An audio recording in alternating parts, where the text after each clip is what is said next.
I called the course Personality and Its Transformations, and I think you could think about that as a restatement of the idea of being and becoming. And that's what you are. You're, for whatever that means, you're an entity that both is and is transforming. And there's a rule that goes along with that, by the way, which is don't sacrifice who you could be for who you are. Which means if you have to choose to transform in a positive direction or maintain your current position, then it's better to transform in a positive direction. So you might even think of that as the core of your being. That's a Piagetian idea. It's a Jungian idea as well. Who are you? You're the thing that transforms who you are. Now you're also who you are, but on top of that, you're the thing that transforms who you are. And I do think that that's not an arbitrary statement. You know, one of the things that modern universities do dreadfully now is convince their students that value structures are relative, and that's a big mistake.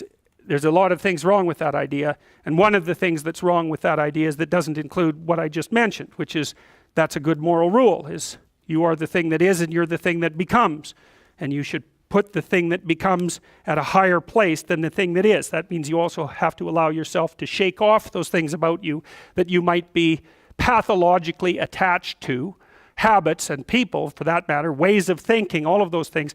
You have to allow yourself to shake those off, and that's more like a burning. That's why the phoenix is the symbol that it is, right?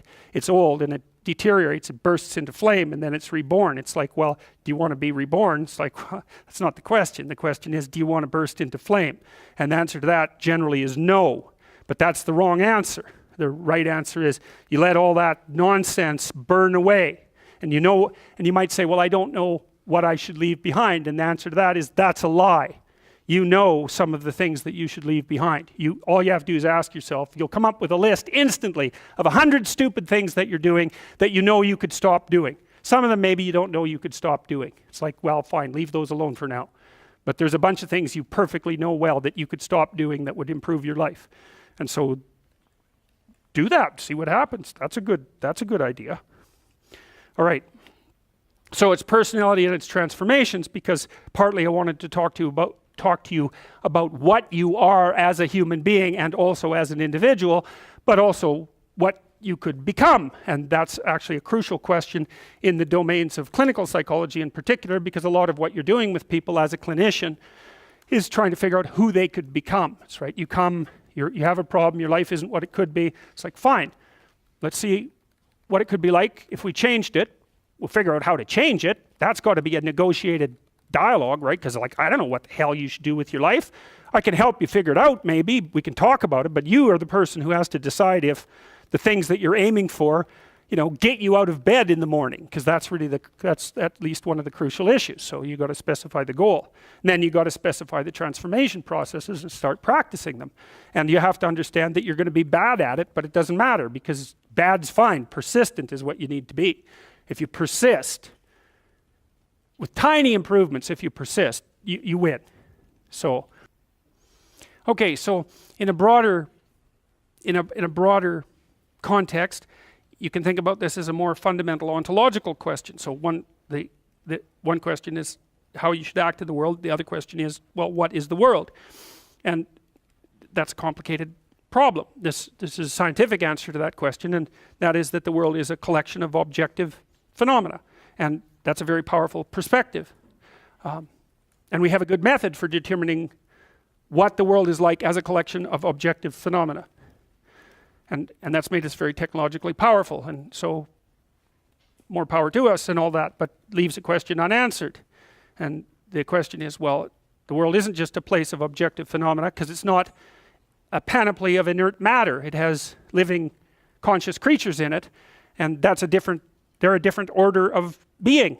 And the fundamental issue for conscious active creatures is not what is the world from an objective perspective, but how it is that you should conduct yourself in the world. And there's a kind of unbridgeable gap between those two domains of inquiry. And I think the reason for that is that the scientific method removes value from its descriptions. That's actually what it does. And so once you're left with value-free descriptions, it's very difficult to extract out a value proposition from them, because you've That's the scientific method removes the value propositions. You're supposed to be left with only that which is objective, right? And value propositions are in the domain of the subjective. So I think the idea that you can derive what you should be or do from a collection of facts is flawed, A, because the collecting the facts themselves gets rid of the value structure, but B, there's an infinite number of facts, and so how are you going to pick which ones should guide you? You can't. You can't. You have to do something else.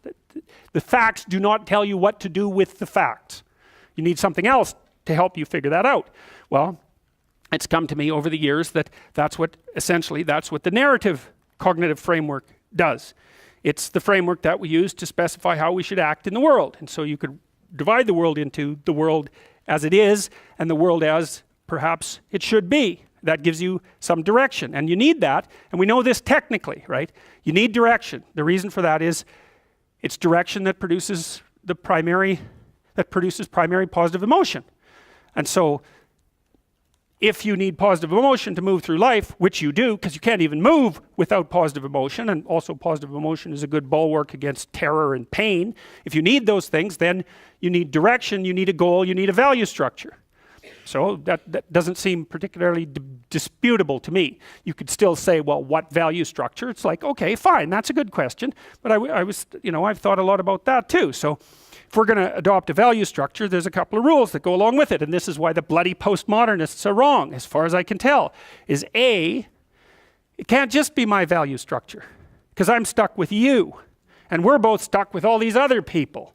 And so if I'm going to lay out a value structure, which is a way of interpreting the world, let's say, and there's an infinite number of potential ways of interpreting the world, it's like, yeah, fine, no problem, except that I have to interpret the world in a way that I can use while I'm dealing with you, and while the two of us are dealing with everyone else, and while all of you are dealing with everyone else. And so that's the Piagetian game proposition. If you want to be a popular kid on the playground, you better play games that other people want to play. That's a brilliant observation. And I told you that Piaget was trying to heal the rift between science and religion, and that's one of the things that he did that he thought helped do that. So the question is, well, where do moral judgments come from? Well, they emerge as a consequence of consensus, and it's a bounded domain. If we're going to occupy the same space for any length of time, and those are two critical propositions, the same space and a long time, then we have to figure out how to play an iterative game that doesn't spiral downward, hopefully that might even improve, that we both don't object to, because otherwise it's not going to work, right? You'll walk away and play another game, or the game will disintegrate catastrophically. So there's massive social constraint on what constitutes an appropriate frame of reference. So much for the relativist argument. And then there's another issue that's equally relevant, and it's associated with the idea of objective reality to some degree. But that's not exactly correct, because it's not exactly objective reality. Let's say that you and I decide to occupy the same place for some substantial amount of time, and we figured out how to solve the problem of being together. But you and I still have to figure out how to solve the problem of being together in a manner that doesn't make the world object too much. And it isn't just other people, although that's a huge part of the world. You want them to not object. You may even want them to support you. That would even be better. But you also have to deal with the tendency of matter to object. Because so your mode of being in the world, your interpretive framework, as a description of how you should act, is actually the laying out of a strategy that will produce the ends that it predicts, which are the things that you want. So this is the pragmatist perspective. This was worked out by William James and his people back in the late 1800s in New England, the only genuine brand of American philosophy. And what the pragmatist said is, how do you decide if something's true? The answer is, how the hell can you? You don't know anything. Well, that's true, but that isn't helpful, because there you're stuck with the problem of how to be in the world. Well, so what you do is you lay out a mode of interpretation that has an endpoint. And then you run the mode of interpretation, embodied, right, because you act it out. And if it doesn't produce the outcome, then it's not, well, let's say, true. The claims within it they're not true by the definition of the game itself. So you might say, well, you're a kid on a playground. You want to play a game. One of the implicit demands is that the game is fun. If it's not fun, it's not worth playing. So you play it for a while, and then you see, well, was that fun? If the answer is yes, then you keep playing the game. You say, well, that game it's good enough, it's accurate enough, it's true enough. And so you lay out interpretations in the world, and they're subject to massive constraints. Other people have to go along with them and cooperate with you, because if they don't, then look the hell out, like it's a major, serious, non-trivial constraint. And then the other thing is, well, social proof isn't good enough. It also has to work in the world outside of the social world. So if you have an illness and you have some hypothesis about how to construe it, you might say, well, is my understanding of the illness correct? Well, it implies that I take these actions. Well, how do you know if it's correct? Well, you take the actions, and if the illness gets worse, then by the definitions that are implicit in the framework of reference that you're using, you've made an error. And so there's no relativism in that. You could still say, well, there's a lot of potential solutions to any potential set of problems. It's like, yeah, there's lots of different ways to play chess on a single board. Right, but that doesn't mean that any old solution is as good as any other solution. It doesn't mean that at all. So, okay, so then we're looking at things two ways. We're trying to figure out, well, how does the world present itself, and then how is it that you should act in it? And so, well, there's other constraints on the mechanisms of interpretation that you place in the world. So we could say, well, you're constrained in your interpretations by the constraints that other people place on you. But there's internal constraints as well. We talked about those mostly from a biological perspective, because you could also regard yourself in some sense as a loose internal society. And that's sort of a psychoanalytic dictum, right? You're a collection of sub-personalities, or you could say you're a collection of sub-routines. I don't care how you formulate it, but you're a unity, but you're a unity that brings together a plurality of subcomponents. And part of the constraints on how it is that you lay out your interpretation of the world is that you have to satisfy those internal subsystems, right? So you're the ego, but it's more like you're the captain of a ship full of people who are rowing. You got to keep the people rowing. You're not tyrant. You're not omnipotent tyrant of your own destiny. You're constrained by the nature of your own being. And so you have to provide yourself with food, and you have to provide yourself with shelter, and you have to provide yourself with water, and all of these things. And those are demands that are laid on you by the nature of your internal processes. And of course, how they lay themselves out as demands and what the appropriate solutions to that is, to those problems are, is debatable infinitely. But you can see the constraints stack up. You have to satisfy your internal constraints. So they have to be brought into a unity. That seems to happen, at least in part, but between the ages of 2 and something like between the ages of birth and 4 years old, maybe even 2 years old. You bring yourself together into something that's sort of functioning as a unity. Then you have to turn that unity into a unity that can function in the social world with increasing breadth.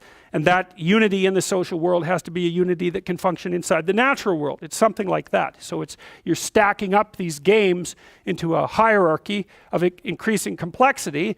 And one of the questions that emerges from that is, well, what should be at the top of the hierarchy? If it's a hierarchical structure, it has to be a hierarchical structure, because some things have to be worth doing more than others, or you can't act, which is another thing I really don't like about the postmodernist ethos, because it claims that value structures are there to eliminate, to exclude and oppress, and never once notices that, well, yeah, fair enough, but value structures are also there so that you know which way to walk, because you can't figure out which way to walk without saying that that direction is preferable to that direction. So you're stuck with the damn things. And they do exclude. Obviously, category structures exclude. The question is, if you're going to have a value structure, how is it that it should be constituted? Well, I already described some of the constraints. Like if your value structure is perfectly functioning except that you don't get enough to eat, that turns out actually to be a fatal problem, right? And it might be, you can run into all sorts of fatal problems. You're too lonesome. Well, it means let's say that your value structure is too narcissistic. There's lots of reasons to be lonesome, but that might be one of them. Or you're too timid or something like that. Like you're going to be informed by your own internal biological mechanisms when the value structure that you're laying out in the world is insufficient to keep itself propagating across time. And some of that's just you, and some of that's other people, and some of that's the natural world. Constraints galore. And so in the face of all those constraints, it's absolutely unreasonable to say any old solution goes. Try it. Generate a random solution. Run it as a simulation in the world. and see how many slings and arrows come your way. There'll be plenty. And you might say, well, I don't care about slings and arrows. It's like, yeah, no. That's a claim you don't get to make. So, okay, so you're being informed internally as to the nature of your value structure. You have to specify where you are. You have to specify where you're going. You have to integrate all your underlying biological mechanisms into that schema. It's something I think that's actually kind of weak about the Piagetian idea, say, because Piaget, I'm a great fan of Piaget, but Piaget tended to think that the child came into the world with nothing but a set of reflexes. I mean, that's his technical claim, and that you bootstrap off those reflexes, and I think it underestimates the degree to which the child comes into the world as an already prepared unit. And I mean, he just thought of those things as so self-evident that you don't need to talk about them, but that's actually not true. You do need to talk about them. We know, for example, that if you provide children with food and shelter, and adequate food and shelter, but you don't interact with them socially, almost all of them die in the first year, right? It's not optional. Touch is not optional for children. Attention is not optional for children. Play is not optional for children. So it isn't just like, well, the child comes into the world with a set of reflexes and can adapt to any old environment. It's like, no, the environment has to be structured in a certain way or the child will die. And it's very interesting when it comes to things like play and touch, because you wouldn't think of those as fundamental necessities, right? But it turns out that they are. If you deprive a child badly enough of play and touch in the first 3 years of their life, even if they survive, what comes out at the end of that is often something that's like barely recognizable as a functional human being and cannot be repaired after that point. And that experiment was done with Romanian orphans back in the 90s. So it was an ugly situation, to say the least. Okay, so now you take these underlying biological systems and maybe they aggregate themselves into something that vaguely looks like your temperament, your 5 temperamental dimensions. So maybe if you're an extrovert, you're dominated by the dopaminergic system, just like you are if you're high in openness, and if you're high in neuroticism, it's mostly that you're dominated by anxiety systems and systems that mediate emotional pain. And if you're agreeable, you're dominated by the function of the underlying maternal/care affiliation systems. But so you could say, well, you've got a multitude of fundamental biological predispositions that manifest themselves as implicit stories, something like that, and they organize themselves into the primary temperaments, and the primary temperaments are biasing factors that determine in part the nature of the interpretive structure that you're going to lay out in the world. It's not entirely determined by your temperament. We know that personality is only predicting something like, let's say, 10% of the variance in most complex social outcomes. And the other elements are, well, temperamental as you might be, you still have to get along with other people and the world. So you come in with these internal biases, but they still have to be modified extensively by your social and your natural surround.